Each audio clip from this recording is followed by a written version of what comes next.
Bismillahirrahmanirrahim. Assalamualaikum warahmatullahi wabarakatuh. Saya akan membahas profil atau biografi Abu Abdullah bin Abbas. Abdullah bin Abbas bin Abdul Muthalib terkenal dengan sebutan Ibnu Abbas dan juga dikenal dengan Hib al-Ummah, paling tahunnya umat. Lahir 3 tahun sebelum Hijriah di Syiab. Sebagian sejarawan mengatakan bahwa Ibnu Abbas meninggal di Taif pada tahun 688 Hijriah atau 687 Masehi ketika berusia 70 tahun. Namun, ada yang menyebut bahwa ia meninggal pada tahun 69 Hijriah atau 688 Masehi. Beliau adalah keponakan Nabi Muhammad SAW, Ali bin Abu Thalib dan Khalid bin Walid. Beliau juga merupakan seorang sahabat Nabi SAW dan penolong 3 imam pertama Syiah. Pada masa pemerintahan Ali, beliau memangku jabatan sebagai gubernur Bashrah dan juga nenek moyang dari Khilafah Abbasiyah. Lanjut sekarang Imam Al-Bukhari, Amirul Mukminin fi al-Hadis. Lahir di kota Bukhara pada hari ke-13 bulan Syawal 1940 Hijriah atau 21 Juli 810 Masehi. Setelah sholat Jumat ditunaikan, seakan kelahirannya menemani awal bulan baru pada tahun Hijriah. Imam Al-Bukhari lahir 100 tahun setelah wilayah Bukhara dibuka dan penduduk memeluk 2 kajian kitab hadis agama Islam. Nama lengkap adalah Abu Abdillah Muhammad bin Ismail bin Ibrahim bin Al-Mughirah bin Bardizah bin Bazibah Al-Jufri. Ayahnya Syekh Ismail, terkenal dengan panggilan Abu Hasan, adalah seorang ulama hadis yang masyhur di Bukhara yang pernah menjadi murid Imam Malik, Imam Darul Hijrah. Ia juga salah satu sahabat dari Muhammad bin Ziyad dan Ibnu Mubarak, tabi'in masyhur, dan diterima riwayatnya di kalangan ulama hadis. Dan selanjutnya Imam Muslim. Nama lengkapnya adalah Al-Imam Abdul Husain Muslim bin Al-Hajj Al-Kushairi An-Nasaburi. Ia dilahirkan pada tahun 204 Hijriah, yang berasal dari suku Kushairi atau Bani Kushair, golongan suku Arab di Nisapur atau Iran, wilayah kota Khurasan. Wafat hari Ahad di Nasabur pada tahun 261 Hijriah saat berusia 55 tahun dan dimakamkan di Nasor. Imam Muslim adalah seorang yang cerdas sebagaimana Imam Bukhari. Kemampuannya diakui oleh para ulama dan masyarakat umum. Ia sudah belajar hadis pada umur 12 tahun. Ketekunan belajar mengantarkan menjadi ulama hadis terkemuka. Al-Khatib Al-Baghdadi mengatakan, Muslim telah mengikuti jejak Bukhari, mengembangkan ilmunya dan mengikuti jalannya. Ia mempunyai ciri khas dalam menyusun kitab dan memperkenalkan metode baru yang belum ada sebelumnya. Dan yang terakhir, Imam An-Nasai. Nama lengkapnya adalah Ahmad bin Shu'aib bin Ali bin Sina bin Bahar bin Dinar dan diberi gelar Abu Abdul Ar-Rahman. An-Nasai lahir pada tahun 215 Hijriah di kota Nasa, wilayah Khurasan. Tempat kelahirannya beliau ini namanya dinisbatkan. Ia meninggal dalam usia 85 atau 88 tahun. Beliau adalah ahli hadis pada abad 4 Hijriah yang disejajarkan dengan al-hadis terkemuka seperti Imam At-Tirmizi dan Imam Ahmad bin Hanbal. Di kota kelahirannya, beliau tumbuh dan mulai menghafal Al-Quran. Ketika menginjak usia 15 tahun, beliau mulai melakukan perjalanannya ke daerah Hijaz, Irak, Syam, Mesir, dan daerah-daerah di Jazirah Arabia lainnya. Mendengar kata dan mempelajari hadis Nabi dari ulama-ulama negeri yang beliau kunjungi. Dengan usaha yang sungguh-sungguh, beliau menjadi orang yang terkemuka dalam bidang hadis yang mempunyai sanad Ali. Setelah menjadi ulama besar, beliau tinggal dan menetap di Mesir untuk menyiarkan dan mengajarkan hadis-hadis kepada masyarakat. Terima kasih dari saya. Wassalam. Assalamualaikum warahmatullahi wabarakatuh. Nama saya Darila Adilah akan menjelaskan tentang biografi Imam At-Tirmizi, Imam Nasai, Imam Ibnu Majah. Biografi Sunan At-Tirmizi. Nama lengkap beliau adalah Muhammad bin Isa bin Musa bin Ad-Dohak, lahir di kota Tirmizi. Namun untuk tahun kelahirannya, para ulama berpendapat antara tahun 209 Hijriah atau 210 Hijriah. Pada umur 20 tahun, ia memulai rihlah studinya mencari ilmu di beberapa negara seperti Basrah, Kufah, Masud, Baghdad, Khorasan, Irak, dan Haramain. Ia memiliki hafalan yang kuat dan serta kemampuan otak yang tajam. Hal ini yang mendasari keputusannya untuk mempelajari ilmu hadis. Pada masa Ahmad bin Hanbal dan para ulama sebelum Sunan At-Tirmizi, kualitas hadis hanya terbagi menjadi dua, yaitu sahih dan dhaif. Namun, pada masa Imam Tirmizi, kualitas hadis semakin berkembang dan tidak terbatas kepada dua pembagian di atas, sahih atau dhaif. Namun, berkembang menjadi istilah-istilah kualitas hadis lainnya seperti sahih li ghairihi, sahih li dzatihi, hasan li dzatihi, dan hasan li ghairihi. Biografi selanjutnya adalah Imam An-Nasai. Nama lengkap beliau adalah Ahmad bin Syu'aib bin Ali bin Sinan bin Bakar bin Dinar dan diberi gelar Abu Abd ar-Rahman An-Nasai. Lahir pada tahun 205 Hijriah di kota Nasai, wilayah Khorasan. Beliau meninggal dalam usia 85 tahun dan juga ada mengatakan 88 tahun. Beliau adalah imam hadis pada abad 4 Hijriah yang disejarahkan dengan imam hadis lainnya seperti Imam At-Tirmizi dan Imam Ahmad bin Hanbal. Di kota Khorasanlah beliau tumbuh dan mulai menghafal Al-Quran. Pada usia 15 tahun, beliau mulai melakukan perjalanan ke daerah Hijaz, Irak, Syam, Baghdad, Mesir, dan daerah-daerah di Jazirah Arab lainnya untuk mendengarkan dan mempelajari hadis Nabi dari ulama-ulama yang dia kunjungi. Dengan usaha yang sungguh-sungguh, beliau menjadi orang yang terkemuka dalam bidang hadis yang mendapatkan sanad Ali. Setelah menjadi ulama hadis, ia tinggal dan menetap di kota Mesir untuk menyiarkan dan mengajarkan hadis-hadis kepada masyarakat.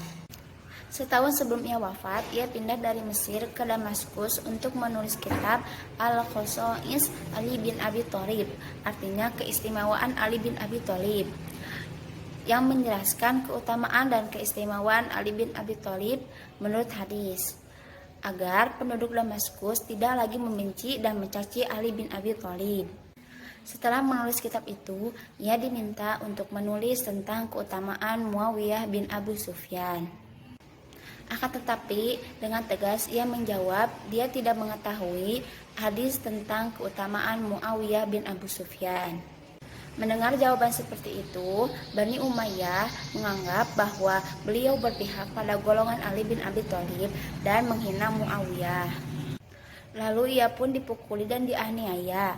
Setelah itu, ada yang mengatakan saat keadaan sekarat karena penganiayaan tersebut, beliau dibawa ke Ramlah Palestina dan meninggal di sana, lalu dikuburkan di Damaskus. Namun menurut versi lain yang banyak dianut oleh banyak orang, bahwa beliau dibawa ke Makkah dan dikuburkan di antara Safa dan Marwah. Dalam segi fisik, beliau dikenal sebagai ulama hadis yang mempunyai wajah yang cukup rupawan, kulit yang putih kemerah-merahan, berwajah bersih dan segar. Beliau adalah sosok yang karismatik dan tenang, berpenampilan yang sangat menarik. Karena beliau sangat memperhatikan keseimbangan tubuhnya dari segi makanan, pakaian, minuman yang halal dan banyak memakan ayam. Guru Imam An-Nasai yang beliau temui antara lain Qutaibah bin Sa'ad, Abu Daud, At-Tirmizi, Hisham bin Ammar. Dan murid yang beliau ajar antara lain Abu Ja'far At-Tahawi, Hamzah bin Muhammad Al-Kinani, Abdul Karim bin Abi Abdurrahman Al-Nasai. Biografi selanjutnya adalah Ibnu Majah. Nama lengkap beliau adalah Abu Abdullah Muhammad bin Yazid Al-Rabi'i bin Majah Al-Qazwini Al-Hafiz. Lahir di kota Qazwin di daerah Irak pada tahun 209 Hijriah atau 842 Masehi. Kata Majah sendiri dinisbatkan pada ayahnya yaitu Yazid. Beliau meninggal dalam usia 74 tahun tepat pada hari Selasa tanggal 22 Ramadan tahun 273 Hijriah. Ibnu Majah mulai belajar sejak usia remaja. Namun ia lebih menekuni ilmu hadis pada usia 15 tahun kepada salah satu gurunya yang bernama Ali bin Muhammad At-Tanafasi, wafat pada tahun 233 Hijriah. Ibnu Majah berkelana ke beberapa negara seperti Suriah, Kufroh, Baghdad, Roy Teheran, Mesir untuk mencari, menulis, dan mengumpulkan hadis. Ibnu Majah menghimpun dan menulis puluhan, ratusan hadis yang sumbernya terpercaya kesahihannya. Guru Ibnu Majah yang beliau temui antara lain Abu Bakar bin Abi Syaibah, Hisam bin Amr, Bashar bin Idam bin Adam, Ahmad bin Al-Azhar. Murid-murid yang beliau ajar antara lain Ishaq bin Muhammad, Ali bin Ibrahim bin Salamah, dan Ahmad bin Ibrahidan. Dan karya-karya beliau antara lain Tafsir Al-Quran Al-Karim dan Tahrik. Assalamualaikum warahmatullahi wabarakatuh. Saya Zara Fadila dari kelompok 12 akan menyampaikan materi tentang sahabat yang meriwayatkan hadis. Pertama ada Abu Hurairah, Abdullah bin Umar, Anas bin Malik, dan Aisyah binti Abu Bakar. Pertama, Abu Hurairah yang memiliki nama lengkap Abdurrahman ibnu Sahar. Pada zaman jahiliyah, nama milik beliau yaitu Abu Hurairah karena beliau penyayang terhadap binatang dan mempunyai seorang kucing yang selalu diberi makan. Jumlah periwayatan hadis yang diriwayatkan Abu Hurairah terdapat 5.374 hadis. Itu pun menurut Ibnu Zawji dalam Musnad Ibnu Hambal. Sedangkan menurut Ahmad Syakir hadis yang diriwayatkan Abu Hurairah setelah dikeluarkan berulang kali adalah 1579 dari 5.374 hadis yang diriwayatkannya. Terdapat 325 hadis dalam Sahih Bukhari dan Muslim. Beliau mendapatkan hadis secara langsung dari Rasulullah, Abu Bakar, Umar bin Khattab, Utsman bin Affan, Ubay bin Ka'ab, Utsman bin Zaid, Aisyah, dan lain-lain. Beliau wafat pada tahun 59 Hijriah dalam usia 78 tahun. Namun menurut Ibnu Hajar, beliau wafat pada tahun 57 Hijriah. Dan beliau termasuk salah satu sahabat Nabi Muhammad. Selanjutnya ada Abdullah bin Umar. Nama lengkap beliau adalah Abdullah bin Umar bin Al-Khattab bin Naufal Al-Quraisy Al-Adawi Abu Abdurrahman Al-Makki. Beliau wafat pada tahun 73 Hijriah. Beliau adalah salah satu saksi perang Khandaq, Bai'at al-Ridwan, dan Fatu al-Misri. Beliau meriwayatkan hadis dari Nabi Muhammad, ayahnya, pamannya Zaid, Abu Bakar, Utsman bin Affan, Ali bin Abi Thalib, Sa'id, Bilal, Zain bin Sabit, Ibnu Mas'ud, Aisyah, dan masih banyak lagi. Murid beliau yaitu ada Bilal, Hamzah, Zaid, Salim, Abdullah, Ato, Sa'id bin Al-Haris, Urah bin Zubair, Amir bin Sa'id, Sa'id bin Al-Musayyab. Selanjutnya ada Anas bin Malik. Beliau merupakan urutan ketiga dari sahabat Nabi yang banyak meriwayatkan hadis. Ia meriwayatkan sebanyak 2.280 hadis. Anas bin Malik bin Nadar al-Khazraj lahir di tahun 612 dan wafat di tahun 712. Yang diberi gelar oleh Rasulullah yaitu Abu Hamzah, yang artinya singa.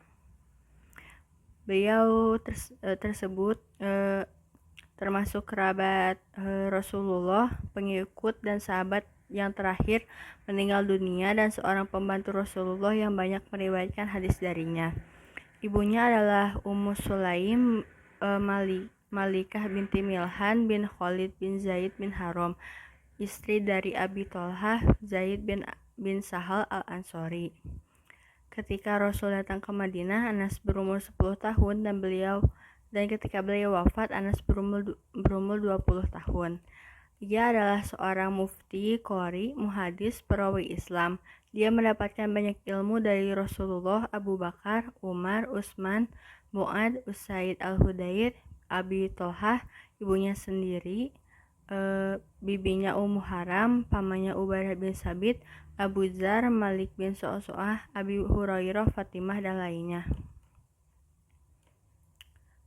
Musnad Anas sebanyak 2286 hadis yang disepakati Bukhari dan Muslim sebanyak 180 hadis, dan yang hanya dalam riwayat Bukhari 80 hadis dan Muslim 90 hadis. Terakhir ada Aisyah binti Abu Bakar. Nama lengkap beliau adalah Aisyah binti Abu Bakar As-Siddiq bin Abi Kuhafah, Utsman bin Amir bin Ka'ab bin Sa'ad bin Taim bin Murrah bin Lu'ay bin Gohar bin Malik. Aisyah bergelar As-Siddiqoh atau Humairah. Beliau juga dipanggil Ummul Mukminin. Aisyah lahir pada bulan Syawal tahun ke-5 kenabian atau ke-9 sebelum Hijriah, bertepatan dengan Juli tahun 614 Masehi. Pada tahun itu keluarga Abu Bakar sudah masuk Islam. Berarti sejak lahir Aisyah hidup di keluarga yang sudah memeluk Islam sehingga tidak pernah mengalami masa jahiliyah. Ibunya bernama Ummu Ruman binti Amir bin Uwaimir bin Abdisyams bin Gonam bin Malik bin Kinanah. Adapun yang menyusuinya adalah istri Wa'il bin Qais. Ayahnya Sayyidah Aisyah adalah Abu Bakar As-Siddiq, sahabat dekat dari Nabi Muhammad SAW, yang pertama masuk Islam dan sahabat dekat Nabi untuk berhijrah ke Madinah. Aisyah juga dikenal sebagai pembawa bendera dalam bidang keilmuan dan pengetahuan di masanya, seakan-akan dia lampu terang yang menyinari para ahli ilmu dan penuntut ilmu. Bahkan sahabat Nabi Muhammad yang datang padanya untuk menanyakan tentang ilmu yang masih sulit dimengerti, dan beberapa masalah keilmuan yang diberikan jawaban yang memuaskan dengan tenang dan teliti. Suatu jawaban yang tidak mudah diberikan kecuali oleh orang yang sudah mencapai tahap keilmuannya yang tinggi. Aisyah juga terhitung salah seorang yang keilmuannya melampaui banyak orang lainnya dalam hal Al-Quran, hadis, fikih, syair, cerita-cerita Arab, hari-hari mereka dan nasab mereka. Menurut perhitungan orang-orang yang menghafal hadis dari para sahabat, lebih dari 130 orang, dan di antara mereka ada 7 orang: Umar bin Khattab, Ali bin Abi Thalib, Abdullah bin Mas'ud, Aisyah Ummul Mukminin, Zaid bin Sabit, Abdullah bin Abbas, dan Abdullah bin Umar. Aisyah meriwayatkan beberapa hadis dari Rasulullah, Abu Bakar, Umar bin Khattab, Fatimah Zahra, Sa'ad bin Abi Waqqas, Hamzah bin Amr al-Aslami, Juzamah bin Wahab, sekitar 2210 hadis. Oleh karena itu, Aisyah termasuk salah satu seorang periwayat hadis yang paling banyak. Aisyah berada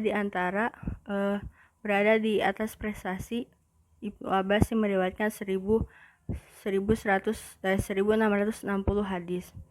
Setelah itu Jabir bin Abdullah al-Ansori meriwayatkan 1540 hadis, dan dia berada di atas Abu Sa'id yang meriwayatkan 1170 hadis. Aisyah wafat pada 17 Ramadan tahun 57 Hijriah. Ada juga yang mengatakan tahun 58 Hijriah di Madinah dalam usia 66 tahun.